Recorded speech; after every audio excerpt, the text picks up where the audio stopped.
that ladder, you know, where it's like you defeat one guy and then you move up to the next one.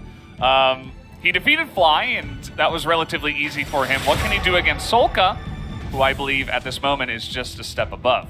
Yeah, it's like defeating the Elite Four, you know. It gets tougher as you go. Yeah. Each mid laner you face, and Fly, one of the easier ones right now in terms of his individual performance. Solka, you wouldn't think of him as such. Like I was saying the last time DRX played, like he was kind of in the second tier below the top 4 mid laners in Korea, but not right now. The performance just hasn't been there. As we will see immediate bans on the Lulu and Lucian here for Damwon Kia. Not going to allow that flexibility. We've seen the Lulu and Zhao from this team already. They love to play it with a hyper carry in bot lane, and that's just not going to be an option anymore. So Canyon mentioned that he really loves Akali. He wants to become an Akali master. He did say that. Yeah, when asked about it. So I would assume that he really knows how to play it, and I'm really excited to potentially see him play it. Will DRX actually leave it available, especially with that information being public? I would, okay. Well, GP is going to be banned, and I think that might mean we do see an Akali pickup here from DK. It's certainly a strong possibility, and there it is, instantly locked in. It's a champion that Khan plays extremely well, that Showmaker, when he is playing mid lane, plays extremely well, and Canyon. So a flex pick, great for 2 different lanes, great for 3 different players in this game. So it's not always a pick that you prioritize first, but with a team like this, it definitely is going to rise up quite significantly. Another flex coming through with the Rumble here, though. They're not going to go for either of those Kench pairings, or they might just take the Kench itself here now, and then try to decide which AD carry they play with it. It's very risky to take the AD carry if you're going to play something like a Jinx, because then you can lose control. Take the Varus. Yeah. And as you mentioned, I mean, maybe you just take away the Tahm Kench. Santa Kench here is definitely an option, and then, you're a little bit left out to dry. You can pick the Thresh. Yeah, there's the Thresh available, and maybe they're just kind of banking on that. But Thresh into the Tahm Kench, I mean, the Tahm Kench generally seen as a bit of a counter to that. The Ezreal being hovered here. Showmaker had a fantastic Ezreal game. His early game, again, was a little bit iffy, but his late game was fantastic, and I do really like to see it. We saw Malrong playing the Rumble, and he was hovering around the bottom side of the map. That was kind of his MO, as it has been many a time. You know, the coin flip meme is around for a reason, but he likes to stay long and look for those long con plays. But looking towards the Volibear this time around here, a very similar style of play, actually, in this meta right now, we've seen from Clid, where he actually often does stay very late. He doesn't farm the jungle, he farms the players. Yeah, it's very true. I'm glad you mentioned it, because I think you can definitely draw a direct comparison to Malrong's strategy and his play to the way that Clid has been playing recently. And I think that will fit very, very well for him in the jungle, assuming that, of course, he does go there. We're going to have Set picked up here. So they forego the Tahm Kench, the Thresh. They don't seem to care. They're okay with just the Varus alone. I mean, you could just run straight into Tahm Kench Thresh bans here from DK. Yeah. They don't seem to care about that. Damwon's, or rather DRX's win, they had the Varus, was with the Braum support, I believe, in the bottom side of the map. They've played it with Braum, and they have also played it with Nautilus when those, when the Kench Thresh were removed. So he's definitely comfortable doing so, because we've seen DRX draft it before. But I'm not sold on it. Not against Volibear especially. Like, the amount of aggression that can come through, the mobility and dive potential here for Damwon Kia makes it so difficult to actually play that safe poke style. It's not safe in this case. You're not going to be playing it. Not very likely here, as we will see the Rakan removed. I like that choice. And, I mean, there's a lot of supports that compare well with the Ezreal. Leona, we already saw done, but they'll take the Bard instead. Leona, one of the champions barrels, playing a lot right now, even if sometimes he miscalculates with it in the early game. Yeah, it's one direction for Beryl. That's he just goes forward. That's it. And Leona definitely a champion that can allow him to do exactly that and play what his current play style is like. So the TF ban, we're also seeing the Nocturne come out here. So a couple of champions that do have, of course, very long-range ultimates, basically almost global. I know Nocturnes isn't really considered that, but yeah, thinking about a Taric. Taric would be pretty interesting. Can buy you a lot of time against the Volibear. and very tanky, but they left the Kench open, so just go back to what works best. You know, I was actually kind of out of my mind because I'd already written it off. I was like, well, this gets banned 100%, but in fact did not. So we'll make it through the draft here. Yuumi pairing would be pretty interesting to see here, but we do see the Viego hovered first. There's also the possibility, or there was until the Viego's locked in, that we saw a Gnar coming through with the Twisted Fate ban. GP was removed, right? These things kind of make you feel like it could have gone down that path, but not going to be the case. And this was teased once before. Yeah. I really don't want to see this. I don't want this loss if DRX does lose to be tainted by this. Yeah, I mean, Kassadin's not really in a good spot right now. No. I think it really is just... Maybe a plea to the devs. Yeah, it's teasing. It's like, this champion is so bad right now that we're just definitely not going to play this. Orianna makes a lot more sense. Yeah. It's a Ahsoka champion, and obviously has some really nice wombo combo with the potential engage you got from the set, from the follow-up from the Rumble. Really nice team fighting when you do round it out with an Orianna. Canyon... Oh, okay, I was going to say Canyon's not playing the Akali, but in fact he is, so it looks like we will once again have Canyon mid, Khan to play top.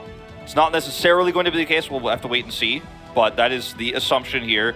Showmaker playing Ezreal with Beryl on the Yuumi, and Malrang to play Volibear jungle. You can see the smites logged in. That was not a shocker to anyone. Yeah. DRX gonna put Set into the top lane, and Orianna is going to be very great for some of the initiation, and it can really pair well with a lot of that lethality Varus poke. Sometimes you can actually just simply get a target down to 20%, 10% health when you do have this style of play, and the Orianna can hit the shockwaves, but I just think there's a big mechanical disparity against the current form of DRX. I look at this draft for Damwon Kia, and it looks like it's just pretty standard and safe. You've got high mechanical players who are going to crush this game. Yeah. I mean, it definitely feels like a draft as well that plays really well, like with Malrang, the guy who's maybe the most questionable right now in the lineup. He can kind of be straightforward, gank the lanes, and then get these insanely mechanically strong players ahead with their crazy champions that they do have. Definitely a little bit of a face roll comp if you do get ahead. Whereas on the other side of DRX, pretty standard. Nice team fight composition here. I do like it. We'll see if it works out, as we are going to be jumping into game number 1. There we go. So one last peek at the comp before we get into the game. Yeah, just had to check it out one more time. So it is the Viego top, played by Khan, Cannon mid. You don't want to play the Akali into the set. Usually in most cases that ends up being fairly disastrous. And then Akali, as she becomes stronger, she can actually duel and even threaten to kill the Orianna. The earlier part, she's going to get chipped away, right? But can be a much better matchup. Yeah. And you can stun an approaching set with the Viego very easily, so that's one of the ways you can keep him at arm's length, or at Zweihander length, if you're holding that Viego sword. That's what his sword's called. It's that's the type of sword. I thought maybe you were gonna appreciate it, but you gave me this weird look of like, whoops, going full nerd over here. I thought you just started speaking a different language or something. I mean, Zweihander is the word for two-hander in German, okay. so it's there two-handed sword. Okay. It's the one with the cross guard, okay. It all begins to make sense again. If you've played Dark Souls, you probably got that weapon pretty early, and then you were like, this is really heavy, and got rid of it very quickly as well, Are we going to see the lick from Becca? Showmaker not going to bite the bullet, but Beryl will, as he'll take a bunch of damage. By the way, the Yuumi for Beryl feels pretty perfect, actually. It means he can't just run into the enemies. Well, I mean, he can, but then you're just straight up in. He needs to be attached, okay, versus lethality Varus, or his health bar will disappear very quickly. So that's something that will keep him, I think, very much in a safe spot. And yeah, it kind of puts him on training wheels, so to speak, in terms of the early game here. Yeah. And that means that Showmaker will also have a little bit of an extra buffer if he does try to trade. His Conquer is proc, but Kingen has to back off. Yeah, this is actually a really interesting matchup, especially if DRX were in more of like a normal state, a level of play. Khan versus Kingen definitely would have been like a key matchup that we would have been zooming in on if there wasn't any weirdness with the rosters and stuff like that, because Kingen was definitely one of these top laners we were rating as, top 4, top 3 maybe in the LCK. in spring. And obviously, Khan has been quite strong now for all of 2021. I mean, something that Chronicler said a lot is, you know, at the end of the spring season, it doesn't matter how good you were at the beginning of the season, it matters how good you were at the end. And that was a criticism of DRX, right? Because at the end, they were quite weak, and they were not a formidable playoff team. But the opposite still holds true. If DRX can bounce back, you know, this weak early part of the season will mean very much little if they can actually still secure that playoff spot and maybe potentially end up going to Worlds. So there's still hope, but it's looking fairly bleak right now. And this is one of those series where if you're a DRX fan, you're like clasping your hands together going, I hope we don't get crushed by this flex Damwon, because that's not going to do wonders for your mentality. Yeah.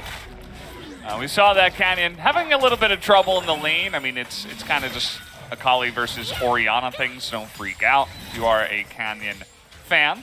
I'm sure he'll be okay, but he has fallen a little bit behind on the CS. Malrong went for almost a full clear, skipped his Krugs, whereas Pyosik did go for, in fact, his full clear. So no early ganks coming out from the Volibear just yet, as we were kind of expecting. Yeah, not this time around. We'll reset now, and you see the top lane is very frustrating to play for the set against a Viego because he has insane sustain. He went for Conqueror, and Set has to kind of aggressively trade with you, where you're going to get your Q passive to proc and get a lot of healing. He went for Doran's Blade, so he's catching the wave very nicely, Kingen is, so he's staying, you know, fairly okay on the top side of the map. He's not like getting obliterated or anything like that. He's not under kill pressure, but it's very frustrating to play into this Viego at this stage. Pyosik's going to come up and try to relieve some of that pressure here, it looks like, potentially, after he clears these Krugs. Doesn't have 6, right? He's a little bit too early for that in this game. Yeah, Malrong went up to the top side and didn't really do all too much. Went back and bought the tier 2 boots, so he's going to be pretty fast, especially with the Predator that he did take this time around. Still looking for him to do something, but again, the lanes that he's looking to gank, I mean, there's really not much in terms of gank assist. You might be looking to the top side, but the positioning of the lane hasn't been good for Malrong to actually find a gank. And Akali and Ezreal and Yumi aren't really going to lock anybody down and help the Volibear. So for now, Malrong, you know, he was looking for maybe a little bit up on the top side, but it's not the best gank assist for his team comp right now. There was a ward near his Raptor camp that he clears, but that also prevents Soldier from getting caught there. Khan has this warded. Yeah. And he is just going to flash the Harpoon. He's like, no, I don't want to take any damage at all. I'm just going to get away from here. Malrong going to take this opportunity to invade, take away some of the enemy camps. Yep, he's going to teleport right back in. And obviously, Pyosik has left long ago. Pyosik was fairly close to 6. Or rather, Kingen was fairly close to 6, so I guess that's part of why maybe he flashed there, because he thought, okay, if he actually hits Showstopper, maybe there's a world where I die here after getting slowed by the Harpoon. Backs out, will catch the wave just fine. And, you know, there was a good ward. He was able to get top side. Malrong was Scuttle, so they saw this coming from kind of a mile away. So Khan feels very comfortable. You know, you lose your flash, that sucks. It's not what you want. It's not ideal, but it's, you know, he got to push the lane that far forward and get away with it because of that extra vision coverage. So nicely done there.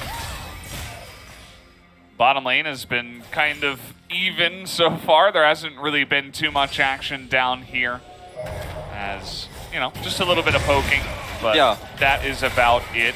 Feels like the slowest Damwon Kia game we've seen of the 3 so far with this, you know, Malrong jungle.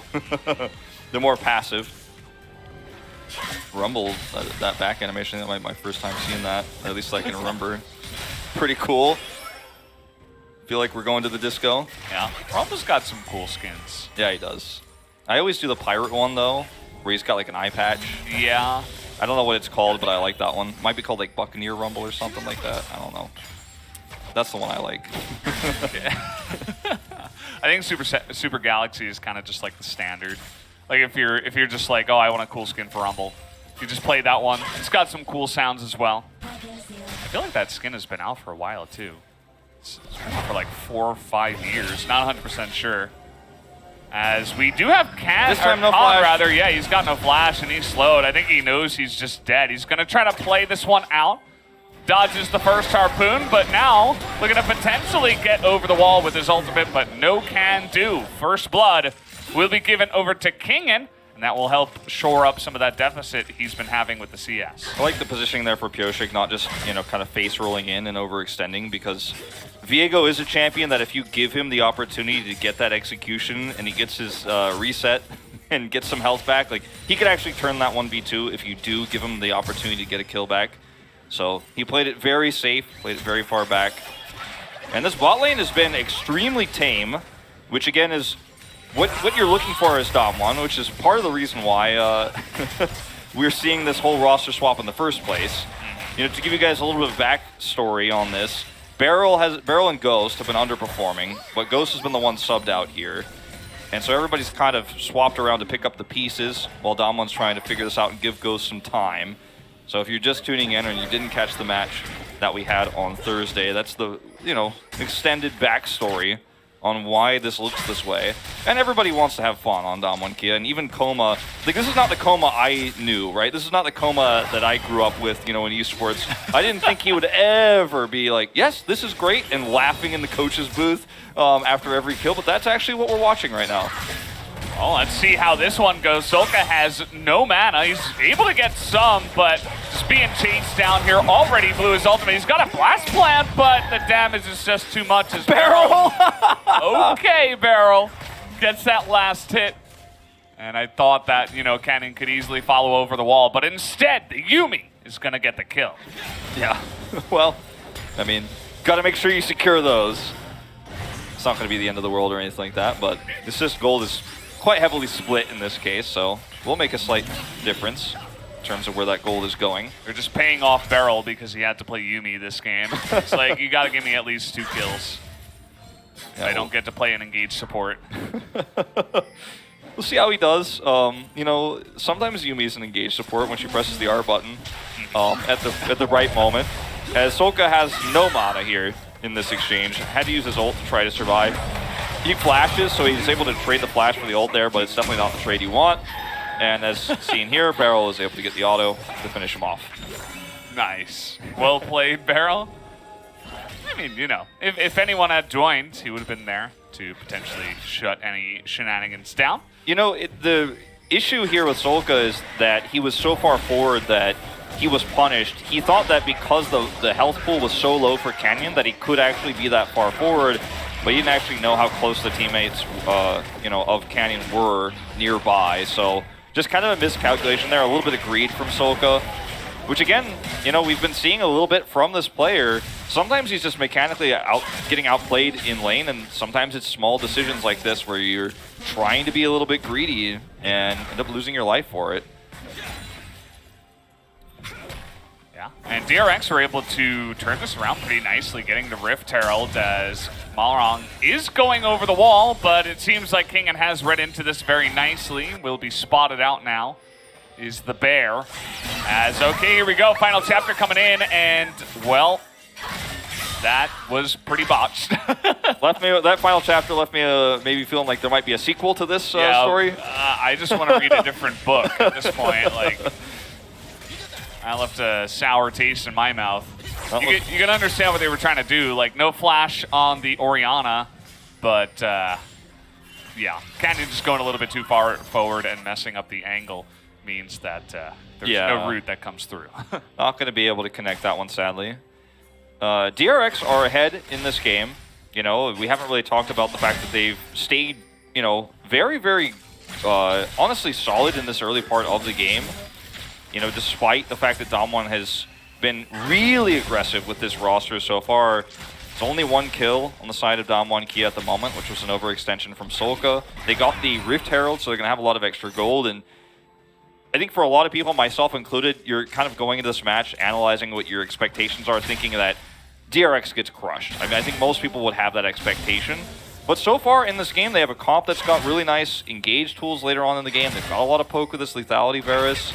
And they are, you know, in a technical sense, significantly ahead in this early game. When you're looking at a 2-kill game, they're definitely getting, you know, the better ends of it. 1,000 gold up right now, plus the Rift Herald gold that hasn't even been planted yet. Feeling pretty good if you're a DRX fan. Yeah, I would agree. I mean, that's a pretty hefty lead this early on in the game, and you mentioned the Wombo comp of the team fight potential. The one thing TK have some scaling in their comp as well. Obviously, the Ezreal. We'll see what Showmaker can do alongside some of their other champions. And there's a ton of mobility. So, you know, some of these ultimates from the side of DRX, I think, could definitely lock you down, but there's definitely ways for DK to play around it and try to outplay the engage ultimates from the side of DRX. Yeah, the Viego Steel targets here are decent. They're not amazing by any means, but they're pretty good here for Khan in a team fight.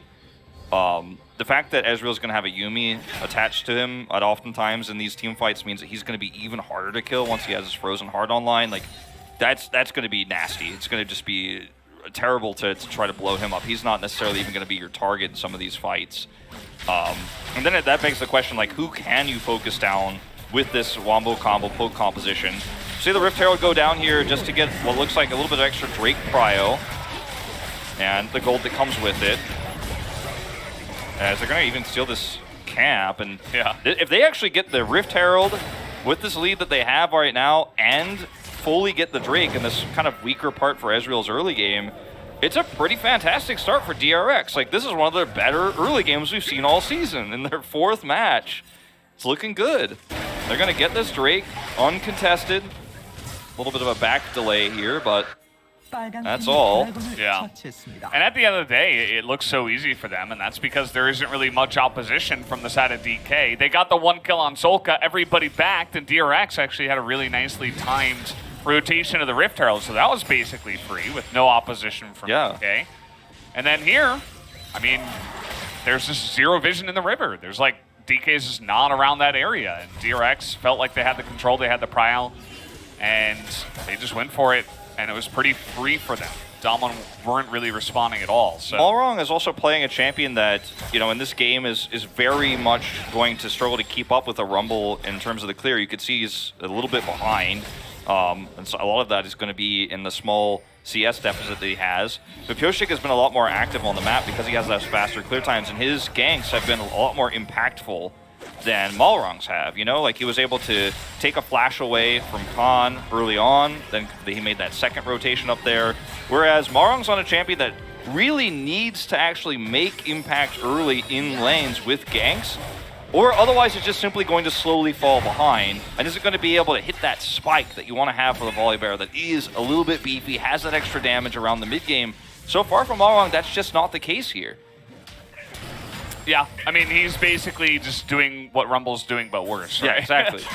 Trying to farm, he's a bit slower. He just tried to go for some ganks. He did get the one on Solka. But Pyosik obviously getting the first blood on the top side on Khan was pretty impactful to get them ahead there. Yeah, he's got his Bramble Vest up now, Kingen does. And you can see he's starting to feel a little bit more confident up here.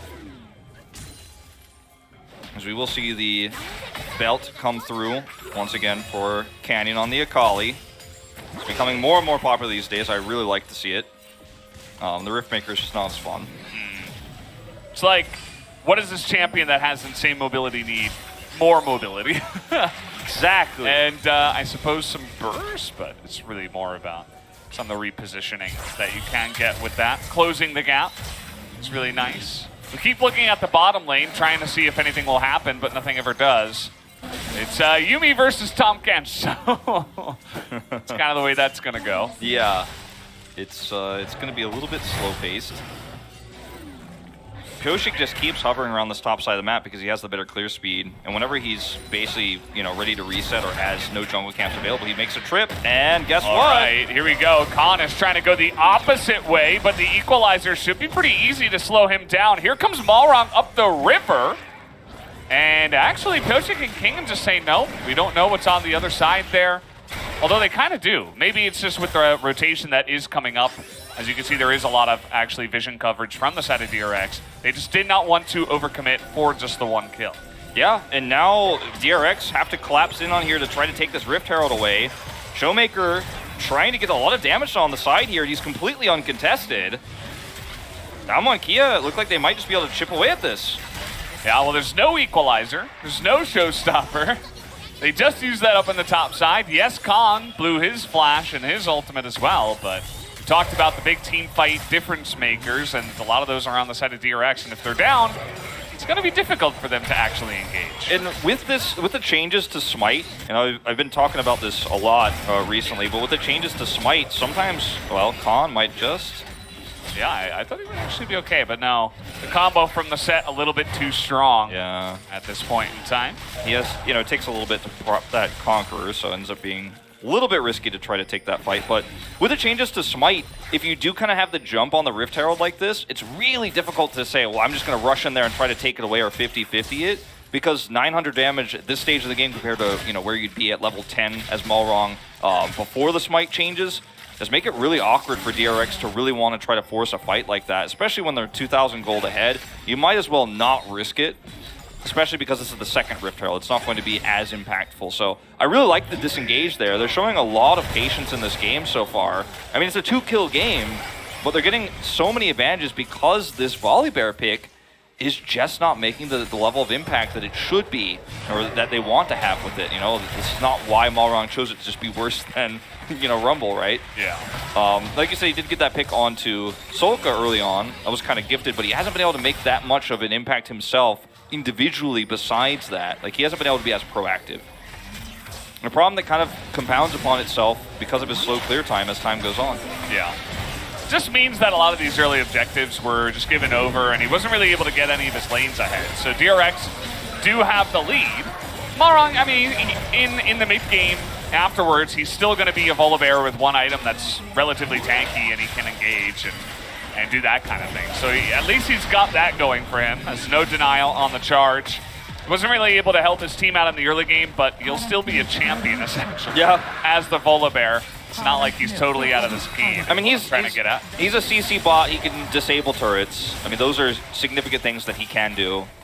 He has stopwatch, so it's not greedy for him to go in and try to look for that type of initiation because he has that backup safety, and he may end up building into the Zhonya's second anyways. So I just love that these super hard engaged champions are realizing that. What if I just had? I'm so tanky already. What if I just had a free way to get away from all the damage follow-up? Yeah, it's crazy because a lot of the time, too, even when there's a stopwatch there, it's very tempting when someone like Malrong goes in like that to think you can burst him down, and then you waste a lot of cooldowns.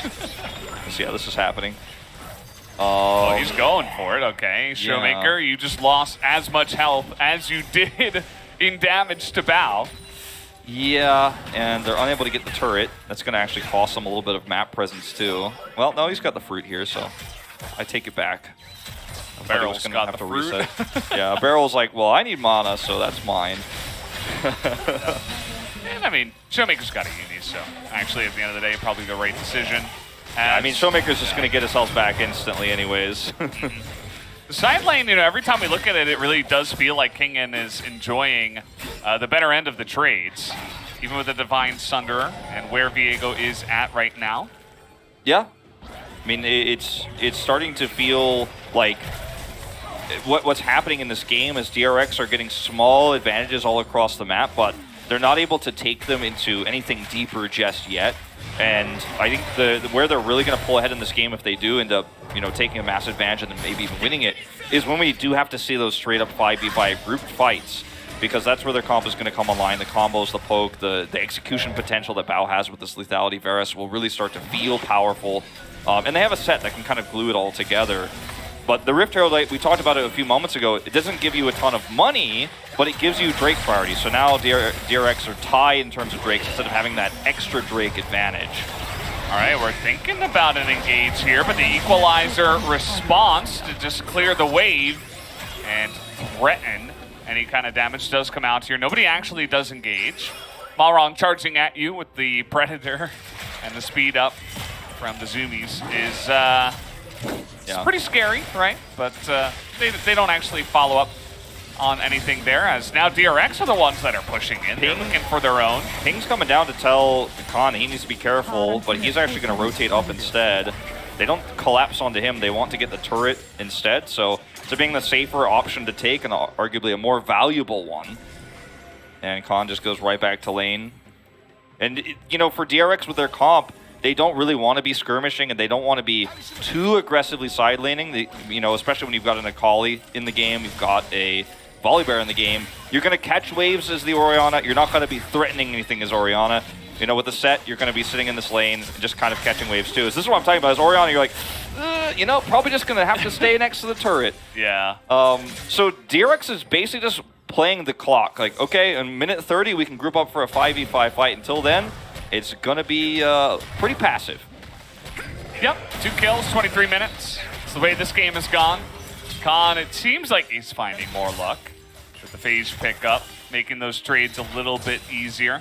The Everfrost definitely going to be very important for Solka in terms of surviving against many different members that may potentially want to dive on top of the Orianna. Also picks up the Banshee's Veil. Yeah. So, quite safe. I don't think he'll go all the way and also pick up a Zhonya's, but then it'll be almost impossible to kill the Orianna, especially with the Tom Kench in the game. We'll see what his third item, maybe he just makes the Seraphs. Yeah, goes from there. Seraphs is it's hard to say because Seraphs is going to give you a little bit more sticking power in the fights, but at the same time, like your job is basically Shockwave, and then everybody else finishes off the targets. Like Bao helps finish off, Pioshik's Equalizer comes down. So when you're looking at an Akali here, I like the Zhonya's, right? Even on top of the Banshee's Veil, because she can delete you, and Canyon's trying to make a name on this Akali. So for this game, it's kind of personal. Yeah. He's like, no, I'm going to have one of the best performances this season on this champion. So far, it's been lackluster or lukewarm. Yeah, no, I've seen him miss like 3 or 4 cannons, and I don't know if it's maybe he's just not as practiced on, you know, a level 14 Akali that's laning rather than just clearing jungle champs. I don't want to overreact to it, but it's just something I noticed as we are getting ready for the Ocean Drake here. And DRX say this is just ours. We're just running at it. But DK looking ready to engage. That's a nice amount of damage on a Bao. Great disengage coming out from the set, though. That will make sure that DRX pick up this dragon. Because now they're trying to turn onto Canyon here, and they're actually doing a really good job. The Akali goes down basically for free. And now 4-on-4. The ball is there in the front. The Shockwave still available. Malrang, Showmaker, and the Yuumi. And here comes Khan looking to get into the backside, but not actually committing. This is where Viego's at his best, though. You get those health bars low, like you absolutely have to get out of here as DRX. You do not want to play against that amount of volatility. Khan gets one reset, you are dead, but this fight goes about as well as it could have for DRX, all things considered, right? And they didn't use the Shockwave, but otherwise, they're able to secure the Drake. They're able to trade back that kill onto Canyon. It was a really nice disengage, as you pointed out, from Kingin, so they are able to essentially walk away scot-free. And they even get away with that Canyon kill. So, you know, the engage here, or rather disengage, like he ults in to allow his team to peel back. Because the Canyon has to go golden because he's the one who's isolated alone. He is pushed back, and yes, it's a 1-for-1 trade here, but DRX are the ones who walk away with the Drake. My one concern for DRX is that this fight, if it needed to be a little bit cleaner, though. Like, if you're going to fight with this type of comp, you need to be very confident that you can 5v5, and they were not ready for that. Yeah, it was very much all over the place as we're seeing Khan just face check, trying to get a ward down, but he will be able to jump over the wall at least, and Showmaker's really scary as, again, he throws out his True Shot barrage, and that actually stops the final chapter from doing anything. I think he catches Kingin at the end, but it was a little bit too little too late, so everything's just a little bit wonky in this game. Yeah. It's just a bit sloppy from both teams. Like in that last team fight, the Equalizer got put onto the guy that got kidnapped by the set away from the team, and then Becca's chasing an Akali rather than being there to get the Devour and keep the set alive after he saved the team. The comp is hard to play, and if you're gonna be like a little bit miscommunicating where your ults are going, or desperately trying to disengage right in a fight like this, then I'm concerned about how you're gonna do against, you know, again, historically speaking, one of the strongest late game team fighting teams in the world. A team that won the world championship off of that. A team that won many, many games in spring season when they were behind, because, and even with comps that shouldn't win in late game, one, because their decision making is so good and their coordination is so good. And, you know, even with the role swaps, the elephant in the room that we have to keep talking about, I think you trust in Damwon Kia if DRX's coordination is going to be this sloppy. They've got, you know, 2 more chances, right? 2 more big Drake fights they're going to have to take. And they'll have 2 opportunities to prove that that was a fluke, the miscoordination there. But I think controlling vision and getting on the Drake first is going to be so important. Because if you're trying to fight into this composition that Damwon Kia have, you're going to have bad time. Oh, shit. He engaged so unbelievably fast there, just flashing the wall. Somebody, oh man, somebody insulted Malrong. He's like just jumping straight on your face as, well, Bao will survive, but his two teammates did not, and just like that. As I mentioned, you know, it doesn't matter if Malrong falls behind on farm. It kind of sucks he didn't help his team in the early game, but he's still a champion. He's still a Volibear with Flash and Predator, and he will CC somebody and blow them up. He didn't make a huge impact in the early game, but he did also not give DRX any advantages. And Volibear is a champion that his base stats alone kind of give him a great kit. Like, if you're the type of player who doesn't like to gank, I mean, he's great to play. You know, I mean, not in pro play, but right, if you're like playing solo queue, he's great to play because you can always be impactful as long as you don't feed. And look at the lightning speed in which this happens. He just goes straight over the wall, gets the stun, the follow-up is there. And, you know, you have 3 players completely ready to pounce the second he goes in. And it's just one mistake, one overextension in division that kills you. And that's why I was talking about DRX playing towards the clock, because you have to sit back and wait for these objective fights, the 5v5s that have to be better coordinated than the last one. Because if you are just kind of alone on the map, this comp will collapse on you and destroy you. So Orianna can't be out on the map side laning, they have to group. Yeah, and it's really cool to see more Yuumi coming into the meta as well, because she can attach onto, I mean, there's 4 amazing targets, right? Yeah. Viego, Akali, Ezreal, Volibear. All 4 of them, you can jump onto them and you can make a play, because they're going to be in the face of the enemy champions. And that's kind of the meta that we have right now. There's a lot of like aggressive bruisers, a lot of champions that are just straight in your face, in melee range. And she's only limited, her mobility is limited by the mobility of the champion she's playing with. And all 4 champions have insane mobility, even Ezreal, so yeah, I completely agree with you. All right, now DRX, this is the group up where you need to see the big shockwave. This needs to be the fight. This needs to be the definitive moment in this game. Okay, well, they're just kiting back for now. Tom Kent's a little bit out of position. Becca will come in. Here's the engage once again.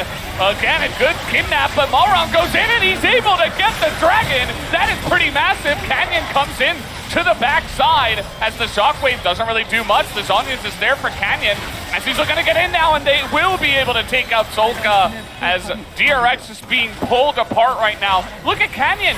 He was below half health, now he's at full. The Yuumi just into the middle of the fight, and there is no escape for any of the members of DRX. It is a clean ace by Damwon here at 30 minutes. It's a fight that you can't play defensively like that. If you're DRX, you have to be the initiator. You have to be the one who's setting the stage. And if you can't actually control the Akali who's on the flanking angle there, you kind of have to back out. And yeah, it looks like this game just might fall apart 30 minutes in with the scaling they have. Baron buff, that's probably just it. Lights out. Yeah, it's looking like it. Just one fight like that this late in the game, 30 minutes. With the Baron buff, DK will be able to push in. And it's looking like in this game, although the minions were not in range of this one, so the backdoor was denied there for a little bit, but it does not matter. Still going to take down the Nexus here in 31 minutes. Khan will survive at the end, and Damwon Kia, it wasn't the most clean game we've ever seen, but they got the job done. Yeah,